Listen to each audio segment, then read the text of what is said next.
Selamat pagi Nusantara Minangka Sadonyo, Baka Bahariko. Semoga selalu sehat dan tetap semangat. Kami kembali hadir untuk Anda dalam Berita Padang. Bersama saya, Ruri Putra Anand. Sejumlah informasi telah kami sampaikan untuk Anda. Berikut 3 berita utama hari ini. 13 unit kamar kos dan 1 unit rumah di Tanah Datar ludes terbakar. Mahasiswa Pasaman berunjuk rasa menyampaikan 5 tuntutan kepada anggota DPRD.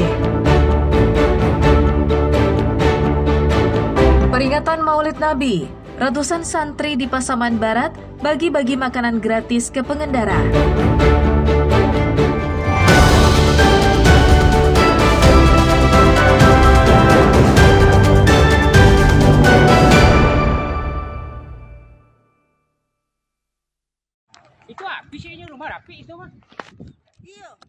Sebanyak 13 unit kamar kos dan sebuah rumah hunian ludes terbakar di Jorong Kuburajo 5 Kaum, Tanah Datar, pada Senin siang. Tidak ada korban jiwa dalam peristiwa ini, karena kondisi rumah berada dalam keadaan kosong, ditinggal penghuninya yang beraktivitas. Berdasarkan informasi di lapangan, api awalnya berasal dari bagian belakang rumah atau dari salah satu kamar kos. Meski demikian, penyebab utama kebakaran masih dalam penyelidikan pihak kepolisian. Api baru bisa dikendalikan 2 jam kemudian, setelah Dinas Pemadam Kebakaran Tanah Datar mengerahkan 3 unit mobil pemadam dan dibantu 2 unit mobil BPBD dan PDAM. Peristiwa ini menimbulkan kerugian material yang ditaksir mencapai 1,5 miliar rupiah. Kami menurunkan 4 unit, 3 unit damkar, 1 unit BPBD dan 1 unit PDAM, 1 buah rumah hunian dan 13 rumah kos-kosan. Tetapi sampai saat ini masih dalam penyelidikan pihak berwajib.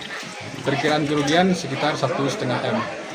Antisipasi kejadian serupa, Dinas Pemadam Kebakaran mengimbau warga dan pemilik maupun penghuni kos untuk lebih berhati-hati saat bepergian, perhatikan listrik dan kompor.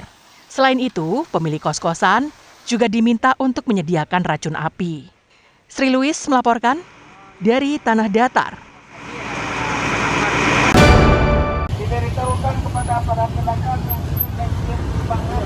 Unit Pelaksana Teknis Daerah atau UPTD Kemeteorologian, Dinas Perdagangan dan Perindustrian Bukit Tinggi melakukan pemanggilan sidang tera ulang terhadap pemilik alat ukur, takar, timbang, dan perlengkapannya di areal Pasar Bawah Bukit Tinggi Selasa siang. Pedagang Pasar Bawah Bukit Tinggi rela mengantre untuk dapat mengikuti sidang tera ulang ini.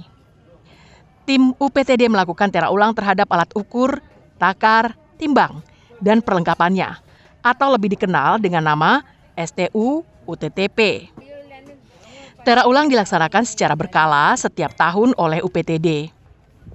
Sidang tera ulang dilakukan sesuai aturan dan perundang-undangan yang berlaku. Hal itu sebagai salah satu upaya pemerintah dalam menjamin keakuratan alat ukur perdagangan yang digunakan pedagang, memastikan kesesuaian dengan standar metrologi legal. Tera ulang dilakukan terhadap berbagai jenis alat ukur, termasuk meteran yang biasa digunakan pedagang dalam transaksi jual-beli. Di sini secara umum adalah alat-alat ukur, takar, timbang, perlengkapan yang dipakai atau digunakan transaksi jual beli oleh para pedagang. Dan kemudian selain itu alat ukur ini ada ketentuan dari Peraturan Menteri Perdagangan nomor 24 tahun 2024. Salah satu pedagang menuturkan, tera ulang ini penting dilakukan terhadap alat timbang yang biasa digunakan untuk menjual beras. Sebelum ditera ulang, timbangan tidak akurat dan kurang 1 ons dari takaran, sehingga konsumen merugi. Untuk mantu pas kan kita kan macam-macam rusak, nggak cocok kan. Kalau dikit kan kita nggak rugi. Kalau rusak kan memang kita. Tera ulang penting dilakukan sebagai upaya menjamin keadilan dalam transaksi jual beli dan perlindungan terhadap hak konsumen, serta mendorong terciptanya etika berdagang yang adil dan jujur. Dina Amrina melaporkan dari Bukit Tinggi.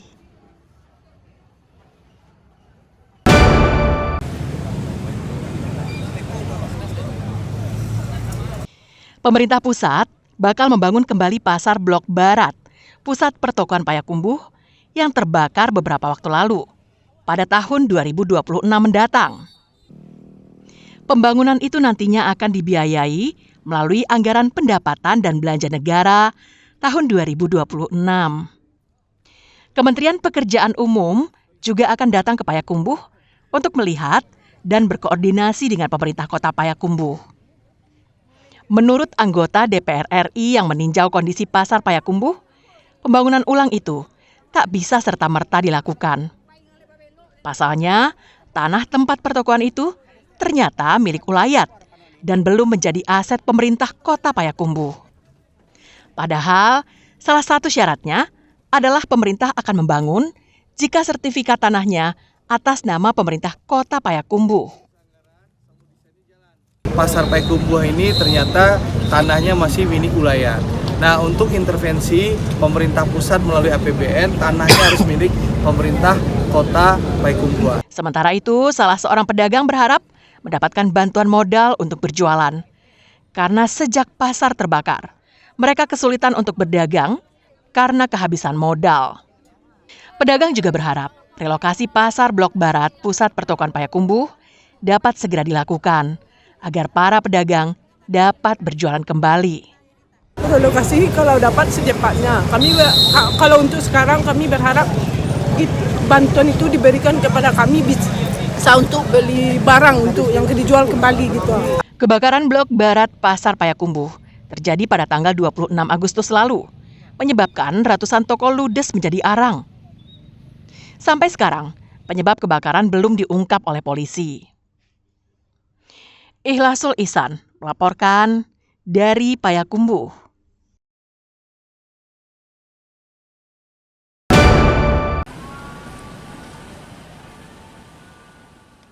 Badan Pendapatan Daerah Sumatera Barat mencatat program pemutihan pajak yang dilakukan oleh pemerintah provinsi pada bulan Juni hingga bulan Agustus lalu berhasil meningkatkan pendapatan pajak daerah.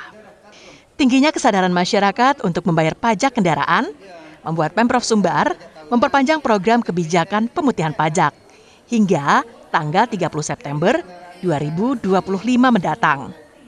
Kepala Badan Pendapatan Daerah Sumbar, Sefdinon mengatakan, sebelum program pemutihan pajak, jumlah pendapatan pajak daerah rata-rata hanya mencapai 42 miliar rupiah per bulan. Namun dengan kebijakan pemutihan pajak kendaraan, jumlah pendapatan daerah bisa mencapai 65 miliar rupiah hingga 70 miliar rupiah. Sebelum program pemutihan pajak, tercatat sebanyak hampir 640 ribu kendaraan yang menunggak pajak lebih dari 1 tahun. Setelah dievaluasi, pada 31 Agustus lalu, sebanyak 240 ribu kendaraan tercatat telah membayar pajak kendaraan. 70%-nya didominasi kendaraan roda 2. Yang sebelum pemutihan itu rata-rata pendapatan kita itu per bulannya itu sekitar 41 miliar sampai 42 miliar. 2 bulan terakhir itu di bulan Juli kita realisasi sampai 65 miliar lebih ya realisasi kita. Kemudian di bulan Agustus realisasi kita itu sampai 75 miliar ya. Sementara itu, beberapa wajib pajak yang ditemui di kantor Samsat merasa sangat terbantu dengan program pemutihan pajak.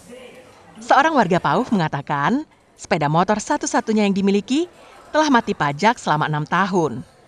Saat program ini, sang pemilik hanya membayar 1 tahun saja.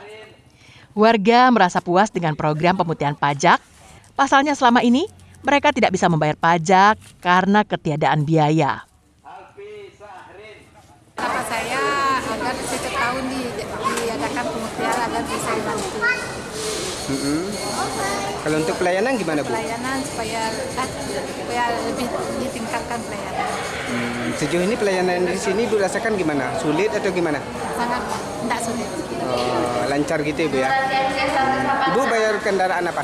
Kendaraan roda 2. Roda 2. Mati pajaknya berapa tahun? 5 tahun ke atas ya. Semoga tanggapan saya lebih baik lagi ke depannya, bisa pelayanannya bisa lebih diperhatikan lagi juga supaya permudah kita membayar pajak.